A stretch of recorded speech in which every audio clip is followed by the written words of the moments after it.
Selamat malam, selamat bertemu kembali pendengar PIK Online dimanapun saudara-saudara berada, dan selamat menikmati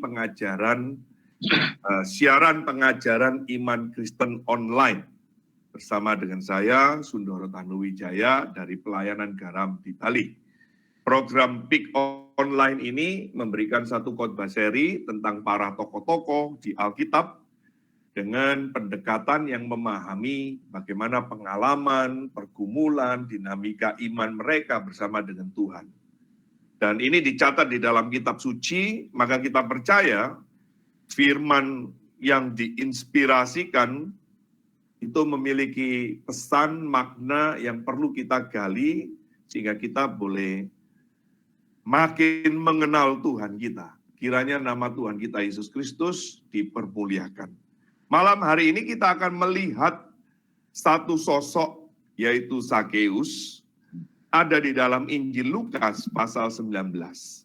Sakeus ada dicatat di dalam Injil Lukas pasal 19. Nah, Bapak Ibu, saudara-saudara, sebelum kita melanjutkan pokok bahasan materi kita di dalam Injil Lukas pasal 19 ini, seperti biasa, kita akan dilayani oleh hambanya, Ibu Teresia Pasaribu, untuk menaikkan satu pujian bagi Tuhan. Setelah pujian, kita akan masuk di dalam pembahasan materi ini. Silakan. Shalom, selamat malam Bapak Ibu sekalian. Puji syukur kepada Tuhan dan terima kasih Pak Sundoro atas kesempatannya. Pada saat malam hari ini saya rindu mempersembahkan pujian dengan judul Oh Kasih-Mu Ajaib Indah.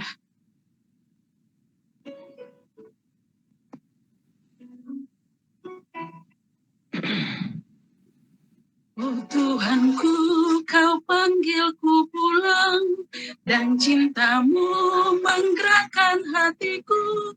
Di nadaku Engkau masih cinta, oh kasih-Mu sungguh tak terduga. Oh kasih-Mu ajaib indah, dalam lebar sungguh tak terduga. Meski daku mendukakan di Kau, oh cinta-Mu memanggilku pulang. Ku telah janji ku cinta padamu, dan berkata ku tak tinggalkanmu.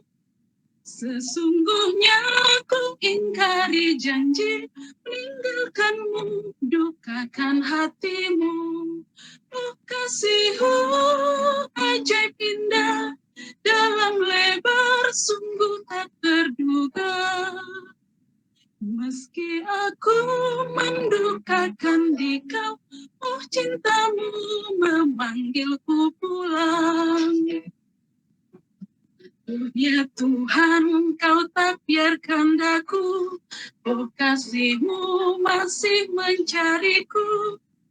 Kau peluk dalam ribaan-Mu, hantar daku pulang ke kandang-Mu. Oh kasih-Mu ajaib indah, dalam lebar sungguh tak terduga. Meski aku mendukakan di Kau, oh cinta-Mu memanggilku pulang. Oh kasih-Mu ajaib indah, dalam lebar sungguh tak terduga. Meski aku mendukakan di Kau, oh cinta-Mu memanggilku pulang. Baik, terima kasih untuk pujian yang sudah disampaikan. Mari saudara-saudara kita melihat di dalam Alkitab kita, Injil Lukas pasal 19, Injil Lukas pasal yang ke-19, kita akan melihat ayat yang pertama sampai ayat yang ke-19. Injil Lukas pasal 19, ayat yang pertama, Yesus masuk ke kota Yeriko dan berjalan terus melintasi kota itu. Di situ ada seorang bernama Sakeus, kepala pemungut cukai, dan ia seorang yang kaya. Ia berusaha untuk melihat orang apakah Yesus itu. Tetapi ia tidak berhasil karena orang banyak, sebab badannya pendek. Maka berlarilah ia mendahului orang banyak, lalu memanjat pohon ara untuk melihat Yesus yang akan lewat di situ. Ketika Yesus sampai ke tempat itu, ia melihat ke atas dan berkata, "Sakeus, segeralah turun, sebab hari ini aku harus menumpang di rumahmu." Lalu Sakeus segera turun dan menerima Yesus dengan sukacita. Tetapi semua orang yang melihat hal itu bersungut-sungut katanya, ia menumpang di rumah orang berdosa. Tetapi Sakeus berdiri dan berkata kepada Tuhan, "Tuhan, setengah dari milikku akan kuberikan kepada orang miskin, dan sekiranya ada sesuatu yang kuperas dari seseorang, akan kukembalikan 4 kali lipat." Kata Yesus kepadanya, "Hari ini telah terjadi keselamatan kepada rumah ini, karena orang ini pun anak Abraham. Sebab anak manusia datang untuk mencari dan menyelamatkan yang hilang." Pembacaan firman Tuhan sampai di sini. Mari saudara-saudara kita masuk di dalam doa. Bapa di dalam surga, kami sekali lagi datang kepadamu, mengucap syukur untuk anugerah-Mu yang besar. Walaupun kami beberapa kali dan sering kali menyakiti hati-Mu, tapi kasih-Mu terus menarik, kasih-Mu terus membelai, kasih-Mu terus merangkul, kasih-Mu terus menutupi banyak celah kami. Terima kasih ya Tuhan. Berkati hamba-Mu yang Kau tahu siapa dia, berkati umat-Mu dan setiap kami yang jauh maupun yang dekat. Di dalam Kristus Yesus Tuhan kami memohon, kami berdoa. Amin. Bapak Ibu saudara-saudara sekalian, Sakeus ini, kisah ini dicatat hanya di Injil Lukas. Tidak pernah muncul di dalam 3 penulis Injil yang lainnya. Menariknya kisah ini tidak berselang lama dengan pertemuan Yesus, bukan pertemuan, tetapi ada pemuda kaya yang datang kepada Kristus. Ya, ini tidak berselang lama gitu ya. Ini tentang pemuda yang datang kepada Kristus. Pemuda ini pemuda yang kaya, pemuda ini adalah pemimpin, pemuda ini adalah orang yang moralitasnya tinggi, pemuda ini memiliki kerohanian yang baik, sehingga dia walaupun kaya, dia memikirkan hidup yang kekal. Dia memikirkan hidup yang kekal. Tetapi memang hatinya dia tidak kepada Kristus. Sehingga di bagian akhir itu, ya Tuhan Yesus mengatakan memang susah seorang yang kaya masuk ke dalam kerajaan surga, dalam kerajaan Allah. Nah, saudara-saudara, seolah-olah itu Kristus itu kok anti orang kaya ya? Tidak. Nah, di dalam ayat pasal 19 ini kita dimunculkan Sakeus. Dikatakan di dalam ayat yang pertama, ayat yang kedua, ia seorang yang kaya. Jadi ini ada kaitannya, saudara-saudara ya. BTW sebelum saya lanjut, minggu depan saya akan membahas mengenai Bartimeus, saudara-saudara. Saya salah schedule ya, saya salah menempatkan schedule-nya, salah. Seharusnya saya bahas Bartimeus dulu, saudara ya. Itu di dalam pasal 18, dikatakan Yesus menyembuhkan seorang buta dekat Yeriko. Nah, seorang buta ini siapa? Di dalam Injil Markus disebutkan namanya Bartimeus.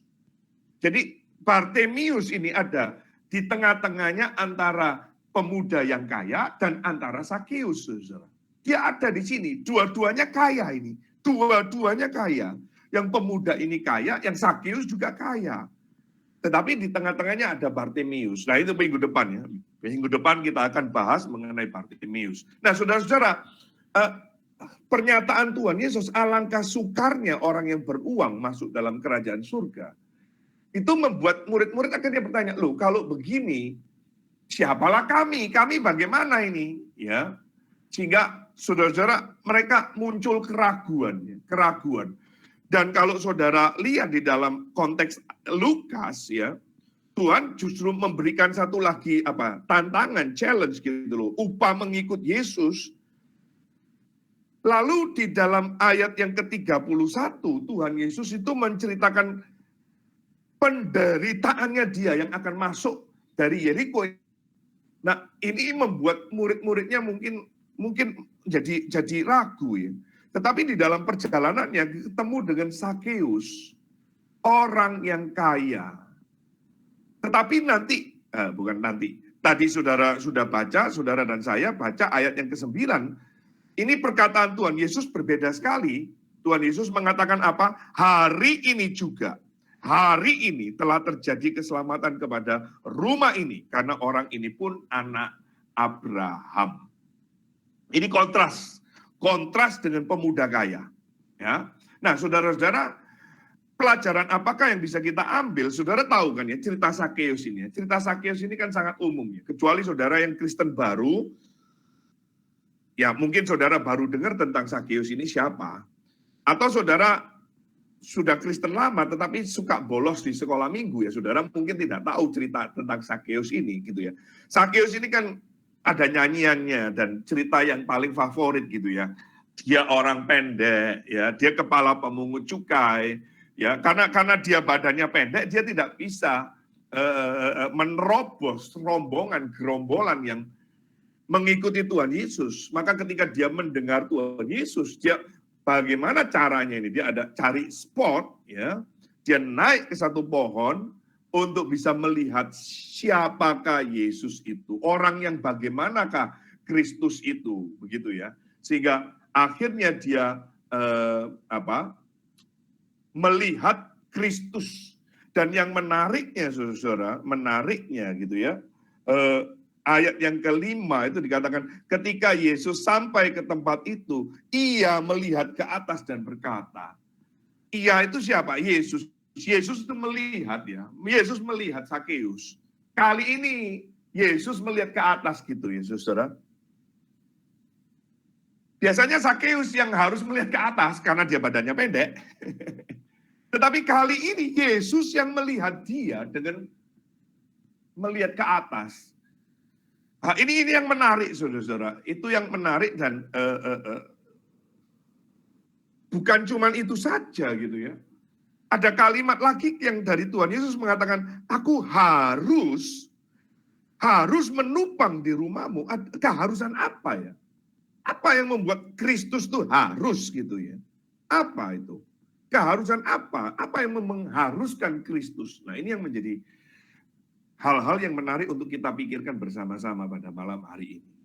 Nah, saudara-saudara, pelajaran apakah yang bisa kita ambil dari Sakeus? Belum selesai di situ, saudara ya. Akhirnya saudara dia tinggal di rumahnya Sakeus dan ada perubahan ya. Ada perubahan. Sakeus mengatakan, Tuhan, setengah dari milikku ini akan kuberikan kepada orang miskin. Sekali lagi ini kontras dengan pemuda yang kaya ya. Pemuda yang kaya tadi kemarin itu dikatakan, coba jual hartamu, bagikan kepada orang miskin, lalu ikut ke aku. Tapi kali ini Sakeus itu terbalik sekali dengan pemuda kaya. 50% aku akan bagikan kepada orang miskin. Kalau ada yang aku tipu, aku pernah tipu-tipu karena dia kepala pemungut cukai, ya, itu menjadi musuh bagi orang Yahudi. Dia mengatakan aku akan kembalikan 4 kali lipat. 4 kali lipat ini sesuai dengan aturan hukum Taurat, saudara-saudara. Ya, pengembalian 4 kali lipat itu sesuai dengan aturan Taurat. Nah, di sini kita melihat ada spirit untuk kembali kepada ajaran firman. Ya, spirit kembali kepada ajaran firman. Dan at the end gitu ya, Tuhan Yesus mengatakan, hari ini telah terjadi keselamatan kepada rumah ini karena orang ini pun anak Abraham. Orang Yahudi jengkel sekali, orang Farisi itu jengkel sekali karena ini dianggap ini orang kafir, ini pengkhianat karena dia pemungut cukai. Dia memungut cukai, pajak dari orang-orang Yahudi, tetapi itu diserahkan kepada orang Romawi. Dia ada dianggap antek-anteknya orang Romawi. Ini sangat dibenci posisi pemungut cukai. Tetapi Sakeus ini bukan cuma pemungut cukai saja. Dia kepalanya, saudara-saudara. Jadi itu kalau benci ya benci tingkat 2 gitu ya. Atau pangkat 2 lah ya. Pangkat 3 mungkin pangkat 4 gitu ya. Dia kepalanya, bencinya tuh benci abis gitulah kira-kira ya.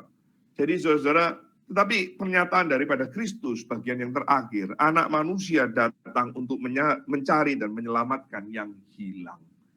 Ini bagian yang penting nanti kita akan bahas. Pelajaran apa yang bisa kita ambil saudara pada malam hari ini? Yang pertama, bagi Kristus Yesus tidak ada yang terlalu jahat, tidak ada yang terlalu buruk, tidak ada yang terlalu gelap, tidak ada yang terlalu merah, sehingga dosa itu tidak bisa diampuni, orang jahat itu tidak bisa diselamatkan. Tidak ada bagi Kristus, tidak ada yang tidak dia dapat ampuni. Ya, perhatikan saudara-saudara konteksnya ya. Tuhan Yesus memasuki kota Yeriko. Ini kota yang baru, saudara, dibangun oleh Herodes. Ya, Herodes Agung membangun itu kota ini sangat asri sekali. Tamannya itu disebut sebagai hanging garden-nya itu di situ. Di situ banyak pohon-pohon kurma, ya, ada kebun balsam. Itu indah sekali ini. Ini indah sekali kota ini, Yeriko ini. Dan di masa PL, saudara, kalau saudara mengenal atau mendengar Yeriko, langsung saudara akan terkait dengan Yosua. Ini satu kota yang dihancurkan, temboknya dihancurkan oleh Yosua tanpa tersentuh apapun, hanya diputerin saudara-saudara. Berapa kali itu ya? 13 kali ya. Diputerin dan itu rontok, hancur. Dan tidak berhenti di situ saja. Kalau saudara nanti baca di dalam Yosua pasal 6, Yosua mengeluarkan satu pernyataan, terkutuklah di hadapan Tuhan orang yang bangkit untuk membangun kembali kota ini. Kota Yeriko itu. Dan orang yang akan membangun kota ini dikutuk. Dia akan membayar nyawa anaknya yang sulung itu untuk meletakkan dasar kota itu dengan membayar nyawanya. Dengan anaknya sendiri. Dan ini saudara-saudara terjadi saudara. Nanti saudara lihat di dalam 1 Raja-Raja pasal 16. Ya. Waktu itu zamannya Hil, orang Betel membangun kembali Yeriko. Dan saudara-saudara sesuai dengan kutukannya daripada Yosua, dia membayar nyawa Abiram, anaknya yang sulung, sebagai batu pertamanya, dasar dari kota itu. Dan dengan membayar nyawa Segub, anaknya yang bungsu, saudara. Ia memasang pintu gerbangnya. Nah, ini terjadi di dalam 1 Raja-Raja pasal 16 ayat 34. Nah, maka di dalam konteks perjanjian baru, saudara-saudara, kota ini adalah kota yang subur, indah, tapi terkutuk. Orang lambat laun mulai mengambil manfaat dan kesuburan dari kota ini. Nah, saudara-saudara, ini konteksnya ya. Ini konteksnya. Lalu saudara-saudara, di situ ada Sakeus. Sakeus itu ada di situ. Jadi saudara bisa bayangkan ya, Sakeus ini bukan orang yang pas-pasan. Dia pasti orang yang kaya. Dia pasti orang yang nyaman. Dia pasti orang yang kelimpahan. Ya, saudara-saudara. Tetapi dia tidak sadar. Dia tinggal di kota yang sebetulnya subur tapi terkutuk. Dan Tuhan Yesus, saudara-saudara, Tuhan Yesus tidak tertarik dengan kotanya itu. Tetapi Tuhan Yesus justru masuk ke Yeriko ini. Justru Tuhan Yesus masuk ke Yeriko ini nanti saudara akan ketemukan di dalam pasal 18. Saudara ketemu dengan Bartemius dan Sakeus. Ini yang menjadi keharusan. Ada umat pilihan Tuhan di sana. yaitu Bartemius dan Zakeus. Kita tinggalkan dulu Bartemius, kita lihat fokus kepada Zakeus. Dan Tuhan Yesus tinggal di rumah pemungut cukai. Ini posisi yang tertinggi, sekaligus posisi yang paling dibenci. Bukan sekedar ini dianggap sebagai orang yang memeras, tetapi dia juga penindas mata-mata, ya. Jadi ini bagi orang Yahudi ini saudara tidak peduli kaya atau ya saudara tidak peduli, orang Yahudi tidak peduli saudara kaya atau tidak itu, tapi yang jelas bagi orang Yahudi, Zakeus ini saudara-saudara tidak masuk hitungan orang mereka. Ini orang kafir, ini dianggap bukan keturunan Abraham. Ini orang luar. Di sini saudara melihat ya, bagaimana Tuhan Yesus melampaui segala situasi. Tuhan Yesus masuk di dalam kondisi yang bagi dunia itu tidak menjadi perhitungan. Bagi orang Kristen bahkan termasuk di dalamnya. Ini orang yang tidak ada harapan untuk diselamatkan. Tidak ada ini. Ini orang ini memang kelihatannya makmur, tetapi dia ada di dalam tempat yang terkutuk. Tempat yang terkutuk. Ini orang yang jahat, tetapi bagi Kristus tidak. Tidak ada yang terlalu jahat untuk dia tidak selamatkan. Saudara-saudara, Kristus masuk dan dia mengatakan, aku harus tinggal di rumahmu. Bapak Ibu Saudara-saudara, mari kita lihat di dalam Galatia. Galatia pasal yang ketiga. Paulus juga berkata, Galatia pasal 3 ayat 13. Mari kita lihat di dalam Galatia pasal 3 ayat 13. Kristus telah menebus kita dari kutuk hukum Taurat dengan jalan menjadi kutuk karena kita. Sebab ada tertulis, terkutuklah orang yang digantung pada kayu salib. Jadi Kristus harus masuk. Kristus harus menemukan yang terhilang ini. Ini miliknya Bapa. Dia juga merupakan keturunan daripada Abraham. Jadi saudara-saudara, tidak semua pengemis mendapat perhatian daripada Kristus. Tapi di situ ada Bartemius. Tidak semua orang buta disembuhkan.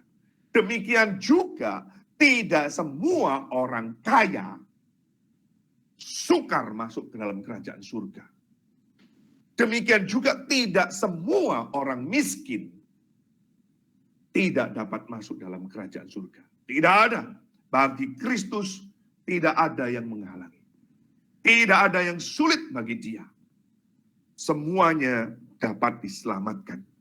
Arti semuanya itu, saudara sudah paham lah ya, saudara sudah mengikuti kelas saya, semua itu tidak semua, ya, pengertian semua itu tidak semua, ya, selalu itu. Saudara jangan mengatakan semua itu lalu totalis semua, itu tidak, semua itu tidak semua. Ya, saya sering bincang-bincang gitu ya, semua orang Cina itu tidak ada pendidikan tinggi, hanya duit-duit saja. Enggak semua, enggak semua. Saya juga Cina dan saya ya enggak terlalu juga begitu ya.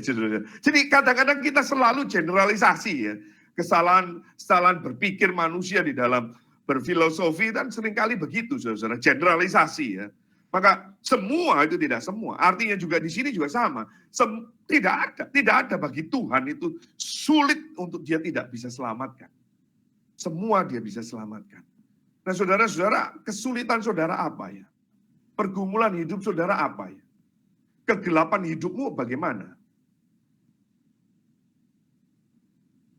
Yesaya mengatakan, walaupun dosamu merah seperti kermisi, Tuhan akan putihkan itu seperti salju begitu ya. Apa yang tidak sanggup bagi Tuhan? Apa yang tidak sanggup bagi Tuhan? Tidak ada. Ini pelajaran yang pertama. Pelajaran yang kedua, saudara-saudara, Zakeus ini mendapat perhatian, tidak mendapat perhatian secara sosial, saudara. Karena badannya pendek. Walaupun dia sebagai kepala pemungut cukai, dia seharusnya secara sosial statusnya orang yang ningrat, ya, dia statusnya orang yang tinggi, yang terhormat, tetapi tidak, dia justru tidak mendapatkan penghormatan secara sosial. Maka ketika dia menaikin pohon itu, ini taruhannya juga loh. Ini apa-apaan ini? Lu itu loh, Zakius, lu kamu itu sudah pengkhianat, kamu itu kafir gitu ya bagi kami, bagi orang-orang Yahudi itu kamu itu sudah jahat gitu ya, orang yang kamu lagi naik-naik, lagi udah pendek, naik-naik pula gitu, kamu nggak malu gitu. Saudara-saudara ada pertentangan antara ini gitu ya. Penerimaan sosial, tetapi tidak demikian nih saudara. Dengan penerimaan Tuhan. Tidak demikian di dalam penerimaannya Tuhan. Ya, Zakius ini memang termasuk kelompok elit, tetapi dia tidak diterima secara sosial.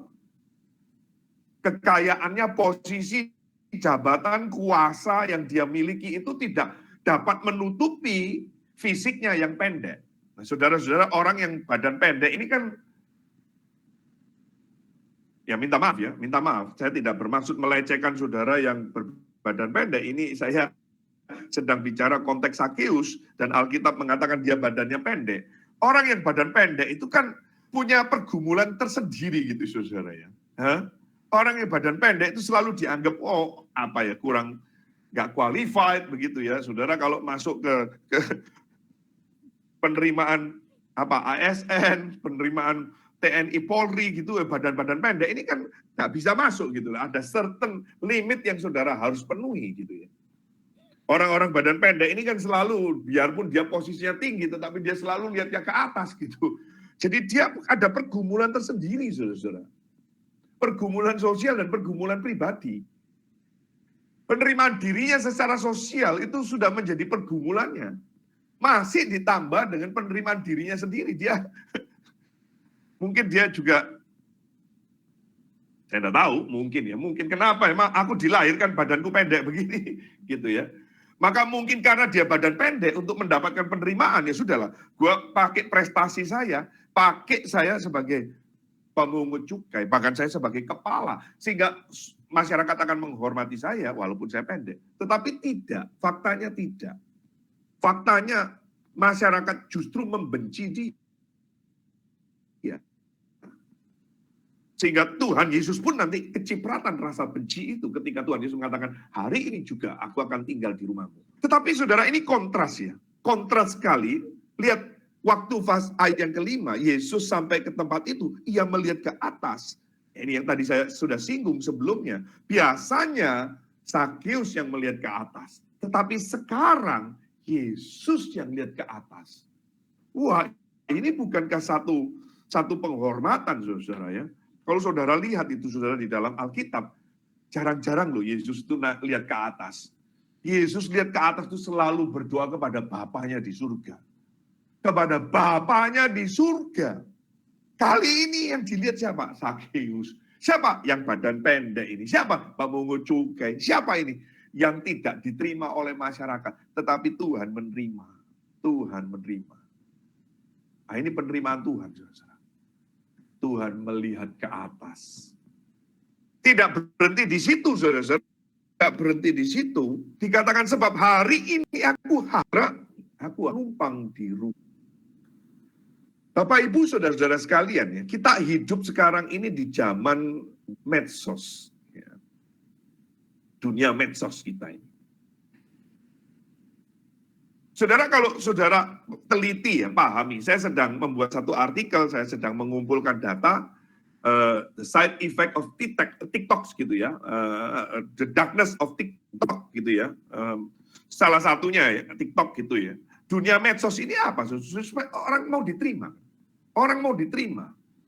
Dia melakukan TikTok, dia melakukan selfie, supaya diterima oleh medsosnya itu, oleh sosial masyarakat yang ada. Supaya dia mendapatkan follower yang banyak, dia mendapatkan like yang banyak, dia mendapatkan subscriber yang banyak. Saudara-saudara, maka dia mulailah mengikuti apa yang bisa diterima oleh masyarakat itu. Deng dong, boom boom, dan sebagainya. Dia mulai lakukan hal-hal yang kalau bisa out of the box gitu ya. Out of the box. Krisis penerimaan, saudara. Krisis penerimaan sosial. Krisis penerimaan dirinya. Ketika saya di like sedikit, aduh saya langsung down. Ketika saya di follow sedikit, saya down. Mereka lebih peduli mencari atau memastikan penerimaan masyarakat daripada penerimaan Tuhan atas dirinya. Tentu saudara-saudara, dalam konteks Sakeus ini, Sakeus tidak memiliki motivasi untuk mencari penerimaan Tuhan atas dirinya, karena dia cuma dengar saja, dia ingin tahu kok, dikatakan, orangnya kayak apa sih? Yesus itu, ayat yang ketiga, apakah Yesus itu? Dia motivasinya plain saja, saudara, polos saja. Dia tidak mau mencari, supaya gue diterima oleh masyarakat ya, gue sudah pendek, gue pemungut cukai, ya udahlah gue naik pohon. Enggak. Dia tidak ada motivasi untuk penerimaan sosial. Dia mau tahu, ini katanya Yesus ini yang menyembuhkan, Yesus yang melakukan mujizat, Yesus yang melakukan banyak hal yang ajaib ini. Ini kayak apa sih? Jadi dia ingin tahu pribadi Kristus. Dia akhirnya menerima, mendapatkan respon dari Kristus sendiri. Dia katakan, aku harus tinggal di rumah malam ini juga. Saudara-saudara, saudara dan saya selama ini gelisah dengan apa ya? Penerimaan masyarakat atau penerimaan Tuhan? Penerimaan manusia atau penerimaan Tuhan? Ya. Saya pernah ditanya sama teman, ditanya gitu, IG-mu apa alamat? IG-mu apa? Saya bilang, saya enggak main IG. Dia mengatakan, zaman gini enggak main IG. Lalu saya merasa, gila, orang kok pada main IG, saya enggak ya. Aduh, ini apa ya? Menjadi satu ketakutan gitu ya.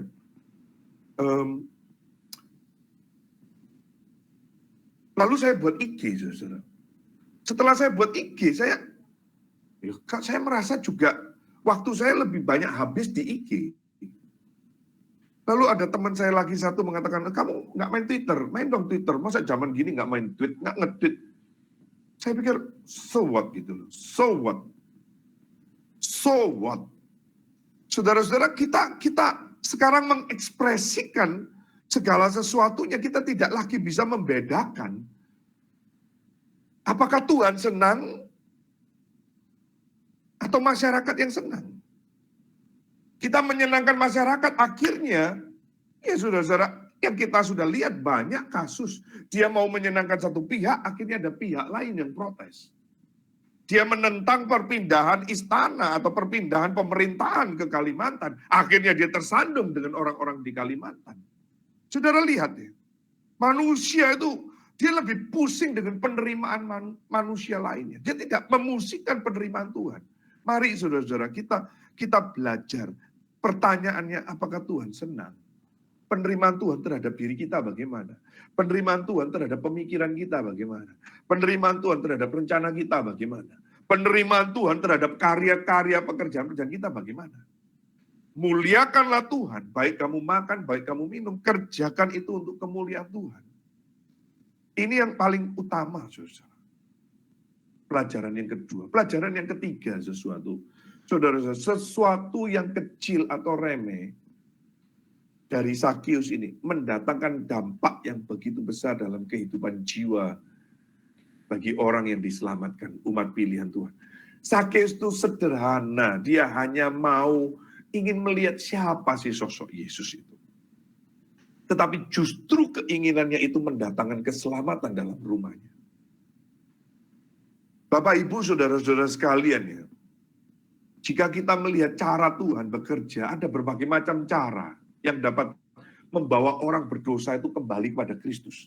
Membawa orang itu bertobat. Ada banyak cara. Ada yang melalui kesulitan, ada yang melalui kesakitan, kegagalan, keputusasaan, kehancuran hati, kebangkrutan. Ada yang karena bingung, ya. Ada yang karena lewat traktat, ada yang lewat radio, ada yang lewat KKR, ada yang melalui persekutuan. Dia ikut persekutuan lalu mendengarkan firman Tuhan, dia ikut komsel lalu dia mendengarkan firman Tuhan. Ada karena pertemuan dengan seseorang, dia bertemu dengan seseorang, lalu dia tertarik dengan figur orang tersebut. Ada yang lain, banyak saudara, banyak cara. Nah ini hanya membuktikan di dalam kedaulatannya Tuhan itu, hal yang kecil, hal yang remeh itu bisa dipakai untuk membawakan keselamatan. Maka saudara-saudara, Sakius yang hanya ingin melihat Kristus itu, ini tidak berarti bahwa Sakiuslah yang mendatangkan keselamatan. Tidak. Tidak. Saudara jangan lupa, ayat yang pertama pasal 19 ini, diawali Yesus masuk ke kota Yeriko. Yesuslah yang lebih dulu masuk kotanya itu. Kalau Yesus tidak masuk kota Yeriko, mungkin Sakius juga tidak akan mau tahu siapa Yesus itu. Dia hanya dengar-dengar selama ini di WA grupnya, dia hanya dengar-dengar lewat medsosnya mungkin. Jadi ini saudara-saudara, tetap Kristus yang berinisiatif. Tetapi hal ini menjadi berbeda. Menjadi berbeda ketika anugerah Tuhan berlaku. Manusia berespon. Keselamatan itu terjadi. Sakius berespon dengan menerimanya di dalam rumahnya itu. Tadi sebelum kelas ini mulai ada satu pertanyaan, bagaimana relevansinya itu di dalam Kisah Rasul pasal 16 ya. Keselamatan itu terjadi di dalam rumah gitu ya. Kalau ada satu orang dalam rumah itu diselamatkan, apakah langsung auto salvation itu terjadi di dalam seluruh rumah? Saya percaya tidak demikian pengertiannya. Tetapi ketika keselamatan itu sudah terjadi di situ, mulailah anugerah Tuhan itu diperjalankan, tanggung jawab diberikan, dikerjakan dengan baik, itu akan memberikan dampak yang besar. Dampak yang besar atas rumah tangga kita. Maka saudara-saudara, kalau saudara yang baru satu-satunya di keluarga yang menjadi Kristen, saudara jangan kecil hati. Jangan kecil hati. Berdoa, belajar taat, minta pimpinan Tuhan untuk dipakai oleh Tuhan. Saya pun dulu demikian, saudara. Saya dulu masih remaja. Saya dulu masih kecil. Dan saya masih umur 15 ke 16. Diberikan pertanyaan-pertanyaan kepada om saya nggak bisa jawab, saudara. Dan sehingga itu menggoncangkan iman saya, pertanyaan-pertanyaan itu. Saya tidak bisa menjawab. Karena saya hanya tahu Yesus Kristus satu-satunya juru selamat. Itu saja modalnya. Tetapi saudara-saudara, sekarang saya berdoa, minta kesempatan kepada Tuhan untuk diberi kesempatan lagi menginjili om yang dulu menyudutkan saya. Om saya ini sampai hari ini anti Kristen. Dia benci sekali dengan orang Kristen. Karena dia melihat contoh-contoh yang tidak baik. Dia menemukan teladan-teladan yang tidak baik. Dia menemukan hamba-hamba Tuhan yang tidak baik. Jadi saudara-saudara, sekali lagi ya, jangan tunggu hal-hal yang besar menimpa kita, baru kita mau meresponi panggilan Tuhan. Sesuatu yang kecil, mari kita cepat berespon. Sesuatu yang kecil, yang berawal itu kecil dari Tuhan, mari kita berespon, belajar taat. Dan itu mendatangkan perkara yang besar. Sebaliknya saudara, peringatan-peringatan Tuhan yang sederhana, yang kecil, saudara dan saya juga harus belajar peka. Tidak ada orang yang kelilipan, saudara tahu bahasa kelilipan itu, bahasa orang Surabaya, orang Jawa bilang kelilipan itu ya apa? Kalau matanya kena debu, tidak ada saudara yang kelilipan itu kena batu, sebatu kali itu nggak ada, mati langsung. Tapi yang namanya kelilipan itu kan di mata itu, batunya kecil, saudara. Batunya kecil, bendanya kecil sekali, bahkan lembut. Tetapi itu mengganggu, itu memberikan dampak yang juga besar. Maka saudara-saudara jangan meremehkan. Saudara mungkin orang yang sederhana, saudara mungkin orang yang mungkin tidak lulusan teologi, tetapi kalau saudara mempunyai hati yang mengasihi Tuhan, yang tulus dan mau taat kepada Tuhan, Tuhan akan pakai saudara menjadi alatnya bagi hormat dan kemuliaan nama Tuhan. Kita sampai hari ini tidak tahu budak perempuan yang memberikan nasihat kepada istrinya Naaman. Kita tidak diberitahu. siapa budak perempuan itu. Dia sudah budak, perempuan lagi. Tetapi siapa itu? Nyonyanya Naaman gitu ya. Mau dengar nasihat daripada budak perempuan ini. Lalu nyonyanya Naaman ini juga kasih nasihat kepada Naaman. Lalu Naaman sampaikan kepada raja. Raja dengar. Saudara lihat ya, budak yang kecil kita tidak tahu namanya. Sampai hari ini kita tidak tahu. Tetapi dia budak orang Israel, perempuan, dipakai oleh Tuhan, memberikan dampak. Sehingga Naaman menerima kesembuhan. Raja mau dengar. Bagaimana mungkin? Mungkin karena bagi Tuhan tidak ada yang tidak mungkin. Kita juga tidak tahu pegawainya Naaman siapa. Namanya juga tidak tahu. Tetapi pegawainya Naaman waktu lihat Tuhan yang ngomel-ngomel, aduh disuruh mandi. Dia juga digerakkan oleh Tuhan. Dipakai oleh Tuhan. Dia mengatakan, Tuhan, kalau Tuhan disuruh ngalahkan naga, lalu ambil kitab ke sebelah barat sana, engkau pasti mau lah. Ini cuma celup 7 kali di sungai, apa sih susahnya? Sekali lagi di dalam kedaulatannya Tuhan, saudara-saudara. Tuhan pakai itu. Sehingga Naaman sembuh. Saudara-saudara, kadang-kadang ya panggilan kasihnya Tuhan itu begitu lembut. Seperti yang dirasakan oleh Elia pada waktu di Gunung Horeb, di gunungnya Allah. Ada api, tapi tidak ada Allah di sana. Ada angin badai, tapi tidak ada Allah di sana. Ada gempa bumi, tetapi tidak ada Allah sana. Lalu terjadilah angin sepoi-sepoi basah. Di situ Elia merasakan kehadirannya Tuhan. Maka sekali lagi ya saudara-saudara, jangan menunggu hal-hal yang besar terjadi, lalu saudara mau kerjakan itu. Jangan. Sesuatu yang kecil itu bisa dipakai oleh Tuhan mendatangkan sesuatu yang besar. Bagian yang selanjutnya yang kita bisa pelajari saudara ya. Orang Yahudi lihat ya, dia mengatakan, oke, malam hari ini aku tinggal di rumahmu ya. Saudara, saya tidak tahu apakah ini memenuhi etika gitu ya, saudara-saudara ya. Kalau saudara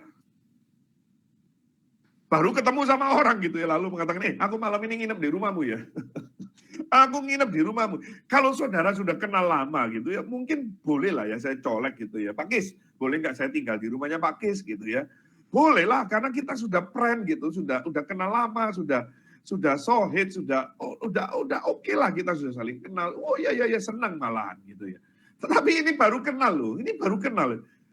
Apa Tuhan Yesus ini nggak kegeeran gitu ya? Tuhan Yesus ini apa nggak kegeeran? Dia mengatakan, apa nggak terlalu pede Tuhan Yesus itu ya? Aku malam ini loh tinggal di rumahmu. Saudara-saudara, kita bisa melihat di sini ya, kasih karunia Kristus kepada pendosa itu bisa merubah hati seseorang. Sakius yang dia orang yang terhormat yang tidak mendapat penerimaan di dalam masyarakat. Tetapi kali ini Kristus Sang Mesias itu mau tinggal di rumahnya. Waduh saudara-saudara, ini menjadi satu turning point bagi dia. Merubahkan hatinya saudara. Ini sesuatu hal yang luar biasa. Ya. Orang Yahudi tidak langsung memberikan hukumannya ya, kepada sosok Sakius. Tetapi dengan mengucilkan dia itu menjadi satu hukuman, ya, supaya dia bertobat, tapi tidak dengan Kristus. Kristus berbeda sekali pendekatannya. Justru dia bukan cuma look up, dia cuma lihat ke atas, tapi dia mau tinggal bersama dengan yang namanya Sakius. Ini menjadi sesuatu yang wow bagi Sakius.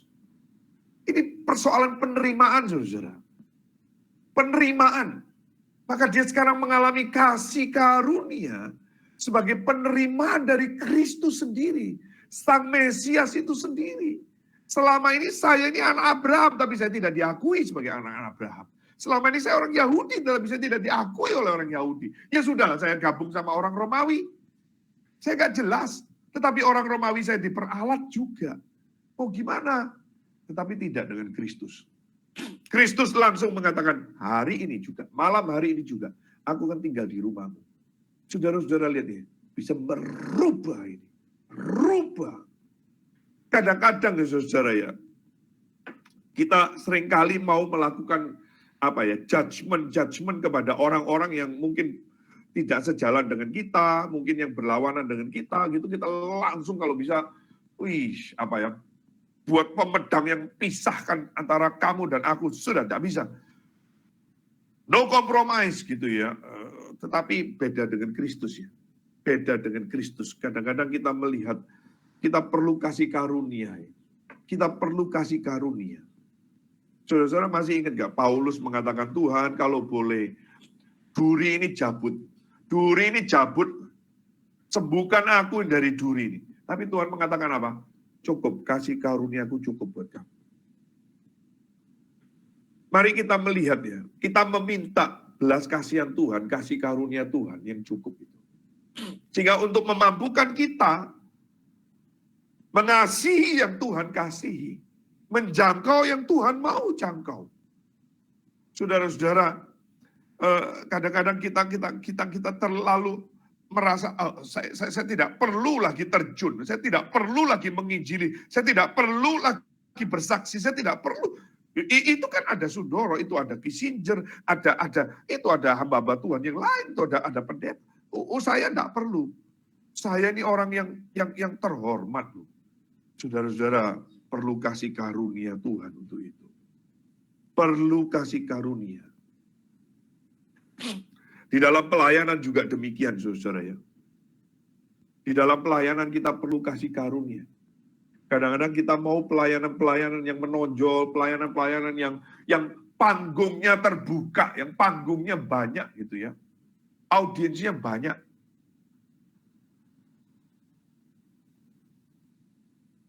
Kita perlu kasih karunia juga untuk melayani orang-orang yang mungkin sederhana, tidak banyak,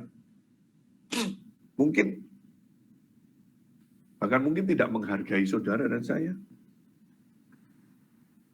Ada hamba Tuhan yang saya kenal, saudara-saudara, dia mau melayani ke gereja-gereja yang memberikan persembahan kasih kepada dia. Ketika jemaat itu tidak memberikan amplop kepada dia, dia tidak lagi mau melayani.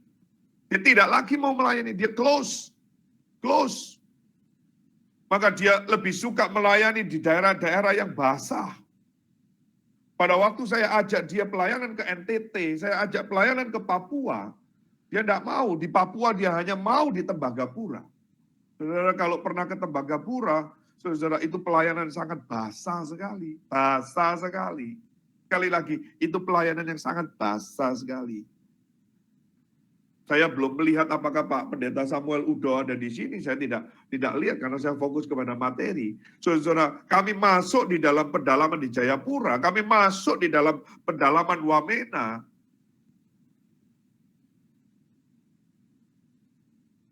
Ada yang bersyukur, kami bersyukur, ada yang menerima, kami bisa menginap bermalam, lalu kami dijamu makan, tetapi tidak ada amplop, saudara. Tidak ada amplop. Kita perlu kasih karunia, saudara, melayani itu. Kita perlu kasih karunia untuk menjangkau orang-orang seperti Kristus mau jangkau Sakeus ini. Dan itu merubahkan hati. Merubahkan hati. Dan Sakeus mengatakan, Tuhan kalau ada orang yang aku tipu, aku kembalikan 4 kali lipat. Sekarang separuh hartaku sumbangan kepada orang-orang miskin. Maka ini bagian yang kelima, saudara. Ada pertobatan yang sejati. Iman yang sejati menunjukkan bukti pertobatan yang nyata, yang sejati juga. Ada pertobatan yang real, saudara. Ini bukan cuman ya saya percaya Yesus Kristus, that's it. No, tetapi dia juga, saudara-saudara, menyatakannya itu kepada masyarakat. Nah, saudara-saudara, dia menyatakannya kepada publik. Kehidupan yang nyata itu bisa dilihat. Nah, saudara-saudara, anugerah itu seperti terang dan garam. Ada yang tidak kelihatan, ada yang dapat dirasakan. Terang itu begitu kan, saudara. Kan saudara lihat terang, ada kan? Antara ada dan nggak ada, terang itu. Terang itu ada nggak? Saudara bisa lihat, tetapi saudara tidak bisa sentuh. Garam itu ada nggak? Saudara bisa tahu kalau saudara sudah rasakan. Tetapi garam itu campur di situ. Nah, saudara, ada orang yang bertobat, tetapi pertobatannya tidak nyata. Akhirnya yang terjadi apa? Kemunafikan.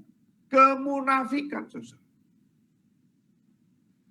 Nah, saudara-saudara, saya teringat dengan ayat firman Tuhan, 1 Yohanes pasal 3. Surat 1 Yohanes pasal yang ketiga. Minta maaf, saudara-saudara, suara saya sudah mulai pindeng, karena ini hidung saya buntu ya. Mari kita lihat di dalam 1 Yohanes pasal yang ketiga. Ayat 9 dan 10, saudara. Ayat 9 dan 10. Perhatikan nasihat firman Tuhan di sini. Setiap orang yang lahir dari Allah tidak berbuat dosa lagi. Sebab benih ilahi tetap ada di dalam dia. Dan ia tidak dapat berbuat dosa karena ia lahir dari Allah. Inilah tandanya anak-anak Allah dan anak-anak iblis. Setiap orang yang tidak berbuat kebenaran tidak berasal dari Allah. Demikian juga barang siapa yang tidak mengasihi saudaranya. Maka pertobatannya Sakeus ini real, saudara. Pertobatan daripada Sakeus ini real, saudara. Ada orang mengatakan tafsiran, loh sebetulnya Sakeus ini orang jujur loh. Kok tahu? Karena dia mengatakan separuh daripada hartaku aku akan berikan, dan kalau ada yang aku tipu aku akan kembalikan 4 kali lipat. Ini menunjukkan, ini membuktikan bahwa Sakeus itu orang yang jujur. Itu tafsiran itu, saudara. Memang ada itu, tafsiran itu. Saya kok kurang pas dengan tafsiran ini, saudara. Walaupun saya pernah juga pegang tafsiran ini, dan saya pernah dengar tafsiran ini. Mengapa kurang pas? Karena kalau enggak, ayat yang ke-10 enggak relevan kan? Saudara melihat ayat yang ke-10. Ayat yang ke-10 mengatakan anak manusia datang untuk mencari dan menyelamatkan yang hilang. Maka kalau dikatakan bahwa siapa ini? Sakeus itu sebetulnya orang yang jujur sehingga dia berani menantang. Siapa yang tak tipu, tak balikin 4 kali lipat. Separuh hartaku tak kasihkan semua. Berarti dia orang yang jujur loh, orang yang baik selama ini. Walaupun dia kepala pemungut cukai. Sekali lagi saudara, ini akan bertentangan dengan image umumnya pemungut cukai. Pemungut cukai itu tidak ada yang jujur. Image secara umum, sekali lagi semua tidak semua, saya setuju. Ya, semua tidak semua. Tetapi ayat yang ke-10 ini, anak manusia datang untuk mencari dan menyelamatkan yang hilang, akhirnya berbenturan dong.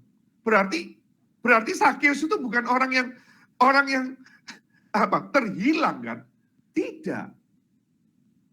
Maka saudara-saudara, saya percaya Sakeus adalah orang yang terhilang, dan saya percaya ini betul-betul pertobatan yang nyata sehingga dia serahkan itu kepada Kristus. Sekali lagi ini juga menjadi gambaran kontras daripada pemuda yang kaya itu di pasal yang sebelumnya. Jadi saudara-saudara, kalau saudara mengaku diri Kristen, tapi pertobatanmu tak menjadi kesaksian, saudara-saudara, mungkin saudara perlu berdoa lagi. Saudara perlu berdoa lagi.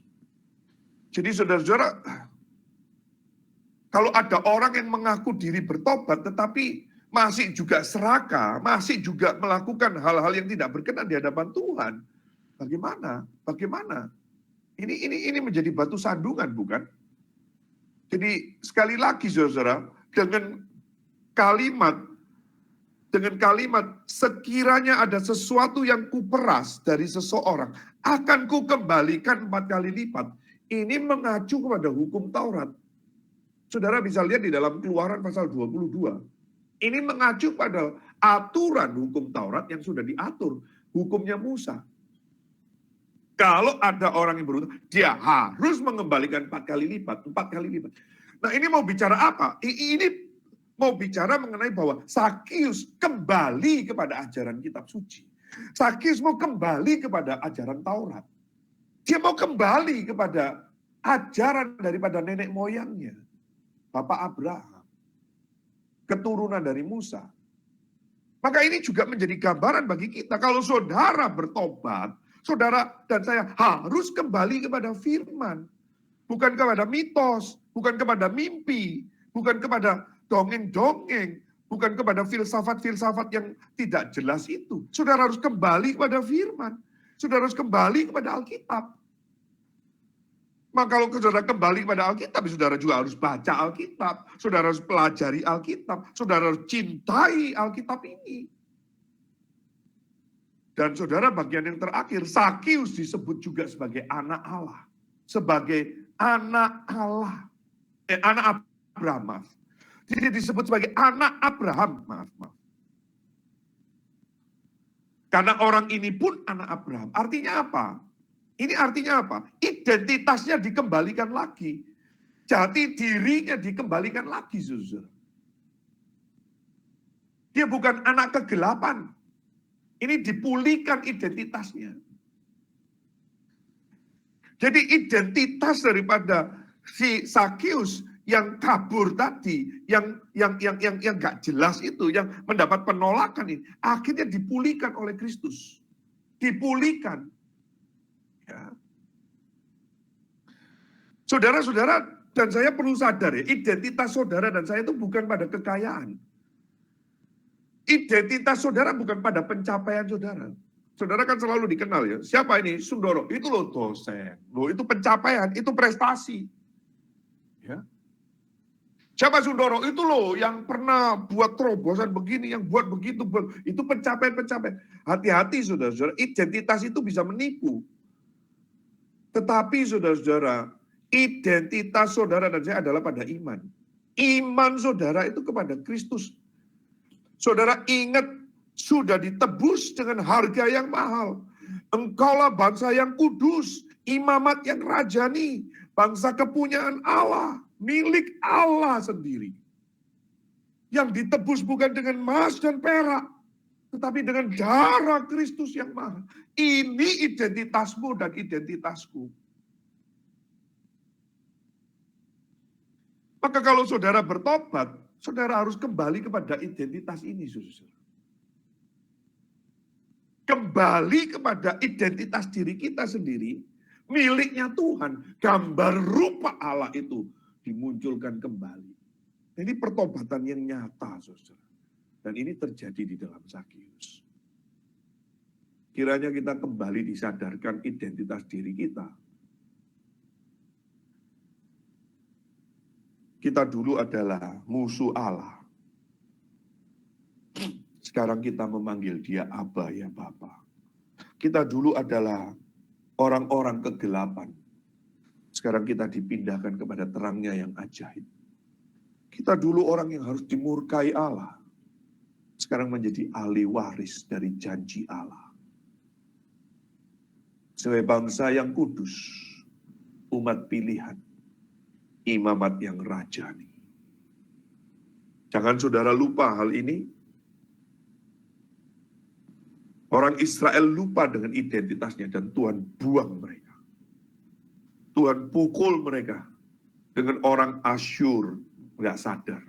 Tuhan pukul mereka, dibuang ke Babylon, nggak sadar juga. Kirim orang Persia, nggak sadar juga. Kirim orang Yunani, nggak sadar juga. Kirim juga orang Yunani, orang Romawi, masih juga nggak sadar. Maka saudara-saudara, ada 400 tahun masa di mana Tuhan tidak berbicara kepada umatnya.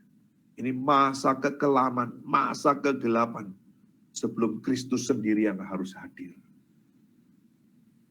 Ingatlah identitas saudara dan saya.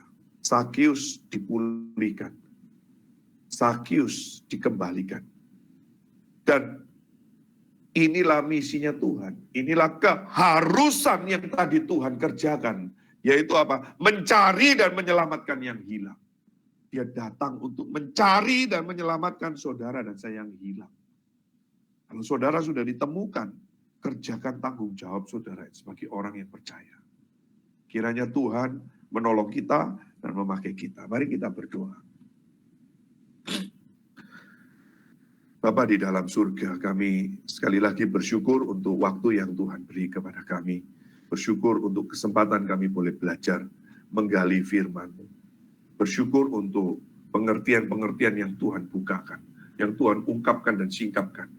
Mari Tuhan, kiranya Tuhan menolong dan memakai kami, sehingga sekali lagi ya Tuhan, kami bersyukur untuk penerimaan yang Kau beri. Dan Tuhan boleh pakai kami untuk menjadi orang-orang, menjadi saluran berkat, menjadi orang-orang yang dipakai untuk menemukan mereka yang terhilang. Terima kasih Tuhan, dalam nama Tuhan Yesus kami memohon, kami berdoa.